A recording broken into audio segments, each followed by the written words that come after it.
ನಮಸ್ಕಾರ ನ್ಯೂಸ್ ಲಂಚ್ಗೆ ಸ್ವಾಗತ. ನಾನು ಪ್ರತಿಮಾ ಭಟ್. ಲೋಕಾಯುಕ್ತ ಕಚೇರಿಯಲ್ಲಿ ಭ್ರಷ್ಟಾಚಾರ ಆರೋಪ ಪ್ರಕರಣದ ತನಿಖೆ ಈಗ ಚುರುಕಾಗಿದೆ.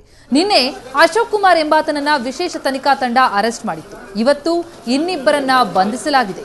ಶ್ರೀನಿವಾಸ್ ಗೌಡ ಮತ್ತು ಶಂಕರೇಗೌಡರನ್ನ ಬಂಧಿಸಿ ಲೋಕಾಯುಕ್ತ ಕೋರ್ಟ್ಗೆ ಹಾಜರುಪಡಿಸಲಾಗಿದೆ. ಲೋಕಾಯುಕ್ತ ಕಚೇರಿಯಲ್ಲಿ ಭ್ರಷ್ಟಾಚಾರ ಆರೋಪದ ಹಿನ್ನೆಲೆಯಲ್ಲಿ ತನಿಖೆ ಚುರುಕಾಗಿರುವಂತದ್ದು. ನಿನ್ನೆ ಒಬ್ಬನನ್ನ ಬಂಧಿಸಲಾಗಿತ್ತು, ಇವತ್ತು ಇನ್ನಿಬ್ಬರನ್ನ ಬಂಧಿಸಲಾಗಿರುವಂತದ್ದು. ಬಂಧಿತರನ್ನ ಲೋಕ ಕೋರ್ಟ್ಗೆ ಹಾಜರುಪಡಿಸಲಾಗಿದೆ. ಶ್ರೀನಿವಾಸ್ ಗೌಡ ಮತ್ತು ಶಂಕರೇಗೌಡ ಇವತ್ತು ಬಂಧಿತರಾದಂತವರು. ಒಟ್ಟು ಇವರಿಗೆ ಮೂವರನ್ನ ಬಂಧಿಸಿದಂತಾಗಿದೆ. ಲೋಕಾಯುಕ್ತ ಕಚೇರಿಯಲ್ಲಿ ನಡೆದಂತಹ ಭ್ರಷ್ಟಾಚಾರ ಆರೋಪ ಪ್ರಕರಣದ ತನಿಖೆ ವಿಶೇಷ ತನಿಖಾ ತಂಡದಿಂದ ಚುರುಕಾಗಿರುವಂತದ್ದು. ನಿನ್ನೆ ಅಶೋಕ್ ಕುಮಾರ್ ಎಂಬಾತನನ್ನ ವಿಶೇಷ ತನಿಖಾ ತಂಡ ಅರೆಸ್ಟ್ ಮಾಡಿತ್ತು. ಇವತ್ತು ಶ್ರೀನಿವಾಸ್ ಗೌಡ ಮತ್ತು ಶಂಕರೇಗೌಡ ಇಬ್ಬರನ್ನ ಬಂಧಿಸಲಾಗಿದೆ. ಬಂಧಿತರನ್ನ ಲೋಕಾಯುಕ್ತ ಕೋರ್ಟ್ಗೆ ಹಾಜರುಪಡಿಸಲಾಗಿದೆ.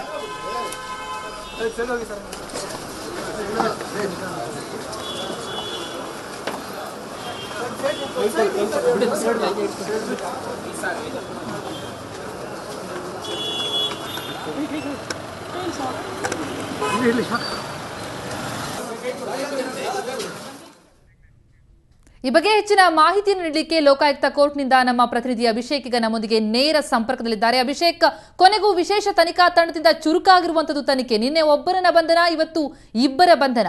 ಬಂಧಿತರನ್ನ ಈಗಾಗಲೇ ಹಾಜರುಪಡಿಸಲಾಗಿದೆ. ಇನ್ನು ಯಾವ ರೀತಿಯಲ್ಲಿ ಮುಂದಿನ ಬೆಳವಣಿಗೆಗಳು ನಡೆಯಬಹುದು ಅಂತ?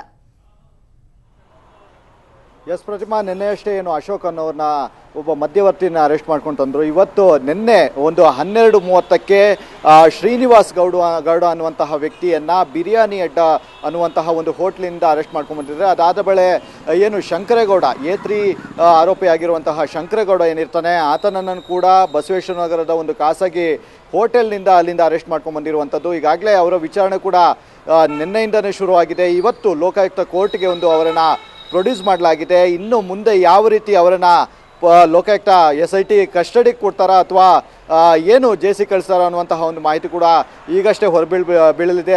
ಪ್ರತಿಮಾ, ಈಗಾಗಲೇ ಏನು ಇದ್ರ ಹಿಂದೆ ಒಂದು ದೊಡ್ಡದಾದಂತಹ ಜಾಲವೇ ಇದೆ ಅನ್ನುವಂತಹ ಮಾಹಿತಿಗಳು ಕೂಡ SIT ಅಧಿಕಾರಿಗಳು ತಿಳಿಸಿದ್ದಾರೆ. ಒಂದು ಮೂಲಗಳ ಮಾಹಿತಿ ಆಗಿರುವಂಥದ್ದು. ಈಗಾಗಲೇ ಅವರ ತನಿಖೆಯಿಂದ ಇವಾಗ ಅವರನ್ನು ಮತ್ತೆ ಕಸ್ಟಡಿಗೆ ಪಡೆದು ಅವರಿಂದ ಅವರಿಗೆ ಯಾರ್ಯಾರು ಫೈಲ್ ಕಳಿಸಿದ್ದಾರೆ ಮತ್ತು ಅವರು ಮಾಡ್ತಿದ್ದಂತಹ ಕೆಲಸದ ಬಗ್ಗೆ ಎಲ್ಲವೂ ಕೂಡ ವಿಚಾರಣೆ ನಡೆಸಲಾಗಿದೆ. ಮತ್ತು ಈ ಶ್ರೀನಿವಾಸ್ ಗೌಡ ಮತ್ತು ಶಂಕರೇಗೌಡ ಅವರೇನು ಅಕ್ರಮ ಅಧಿಕಾರಿಗಳ ಭ್ರಷ್ಟ ಅಧಿಕಾರಿಗಳ ಅವರ ಒಂದು ಡೀಟೇಲ್ಸನ್ನು RTI ಮುಖಾಂತರ ತೆಗೆದುಕೊಂಡು ಅದನ್ನು ಅಶ್ವಿನ್ ರಾವ್ ಅವ್ರಿಗೆ ನೀಡ್ತಾ ಇದ್ದ. ಅಶ್ವಿನ್ ರಾವ್ ಅವರು ಕೃಷ್ಣರಾವ್ ಅನ್ನುವಂತಹ ಒಂದು ಹೆಸರಿನಿಂದ ಆ ಅಧಿಕಾರಿಗೆ ಒಂದು ಕಾಲ್ ಮಾಡ್ತಾರೆ. ಅಲ್ಲಿಂದ ಬಂದಂತಹ ಒಂದು ಧಮಕಿ ಆಗ್ತದೆ, ನಿಮ್ಮ ಮೇಲೆ ದಾಳಿ ಮಾಡ್ತೀವಿ, ಅದರಿಂದಾಗಿ ಒಂದು ಡೀಲ್ ಮುಖಾಂತರ ಇದನ್ನು ಮುಗಿಸ್ತಾರೆ. ಈ ಡೀಲ್ ಅಂತ ಬಂದಂತಹ ಪರ್ಸೆಂಟೇಜ್ನ ಶ್ರೀನಿವಾಸ್ ಗೌಡ ಮತ್ತು ಶಂಕರೇಗೌಡ ಅನ್ನುವ ವ್ಯಕ್ತಿಗಳು ಹಂಚ್ಕೋತಾ ಇದ್ರು ಅನ್ನುವಂತಹ ಒಂದು ಮಾಹಿತಿಗಳು, ಮಹತ್ತರವಾದ ಒಂದು ಮಾಹಿತಿಗಳು ಹೊರಬೀಳ್ತಾ ಇದೆ. ಇದು ಮೂಲಗಳ ಮಾಹಿತಿ ಅಂತಲೂ ಹೇಳ್ಬೋದು. ಈಗಾಗಲೇ ಏನು ಅವರ ಲೋಕಾಯುಕ್ತ ಕೋರ್ಟಿಗೆ ಹಾಜರುಪಡಿಸಿದ್ದಾರೆ. ಮುಂದಿನ ಬೆಳವಣಿಗೆ ಏನು ಅನ್ನುವಂತಹದ್ದು ಈಗೇನು ಕೆಲವೇ ಕ್ಷಣದಲ್ಲಿ ಗೊತ್ತಾಗಲಿದೆ. ಪ್ರತಿಮಾ, ಅಭಿಷೇಕ್, ಈಗ ಮೂವರ ಬಂಧನವಾಗಿದೆ ನಿಜ, ಆದರೆ ಮೂಲವಾಗಿ ಅಶ್ವಿನ್ ರಾವ್ ಅವರ ಬಂಧನ ಯಾವಾಗ ಆಗುತ್ತೆ ಅನ್ನೋದನ್ನ ರಾಜ್ಯದ ಜನತೆ ಎದುರು ನೋಡ್ತಾ ಇರುವಂತದ್ದು. ಯಾಕಂದ್ರೆ ಅವರ ಹೆಸರೇ ಪ್ರಮುಖವಾಗಿ ಕೇಳಿ ಬಂದಿರುವಂತದ್ದು, ಜೊತೆಗೆ ಲೋಕಾಯುಕ್ತರ ಪುತ್ರ ಕೂಡ. ಈ ಎಲ್ಲದರ ಹಿನ್ನೆಲೆಯಲ್ಲಿ ಅವರ ಬಂಧನವಾಗುತ್ತಾ ಅನ್ನೋದ್ರ ಬಗ್ಗೆ ಕುತೂಹಲ ಜಾಸ್ತಿ ಆಗ್ತಾ ಇದೆ. ಈ ಎಲ್ಲ ಮೂವರ ಬಂಧನವಾಗಿರುವಂತಹ ಬೆಳವಣಿಗೆ ಹಿನ್ನೆಲೆಯಲ್ಲಿ ಅವರ ಬಂಧನ ಕೂಡ ಶೀಘ್ರದಲ್ಲೇ ಆಗಬಹುದು ಅನ್ನೋದನ್ನ ಊಹಿಸಬಹುದಾ ಈ ಸಂದರ್ಭದಲ್ಲಿ? ಎಸ್ ಪ್ರತಿಮಾ, ಏನಿದ್ರೂ ಒಂದು ಮಾತಿನ ಯಾವುದೇ ರೀತಿಯಾದಂತಹ ದಾಖಲೆಗಳು, ಸ್ಪಷ್ಟವಾದ ಒಂದು ನಿರ್ದಿಷ್ಟವಾದ ದಾಖಲೆ ಇಲ್ಲದಿರೋದ ಕಾರಣದಾಗಿ ಈ ರೀತಿ ಒಂದು ಪ್ರೋಸೆಸ್ ಡಿಲೇ ಆಗ್ತಾ ಇದೆ ಅಂತಲೇ ಹೇಳ್ಬೋದು. ಈಗಾಗಲೇ ಅವ್ರಿಗೆ ಅಶ್ವಿನ್ ರಾವ್ ಅವರಿಗೆ ಒಂದು ನೋಟಿಸ್ ಕೂಡ ಕೊಟ್ಟಿದ್ದಾರೆ ಅನ್ನುವಂತಹ ಒಂದು ಮಾಹಿತಿಗಳು ಹೊರಬೀಳ್ತಾ ಇದೆ. ಈಗಾಗಲೇ ಏನು 3 ಜನನೇನು ಬಂಧಿಸಿದ್ದಾರೆ, ಅವರಿಂದ ಒಂದೊಂದಷ್ಟು ಮಾಹಿತಿಗಳನ್ನ ಪಡ್ಕೋತಾರೆ.